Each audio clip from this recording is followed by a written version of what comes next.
in today's tutorial, I'm going to show you how to disable the energy saver feature on your Lenovo desktop, tablet, or laptop device. So this should hopefully be a pretty straightforward process here, guys. And without further ado, let's go ahead and jump straight into it.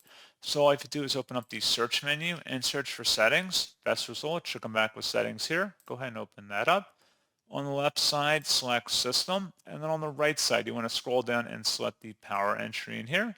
Should be something that says Energy Saver. Expand that, and then toggle the Always Use Energy Saver to the off position until it's grayed out, and that's all you have to do.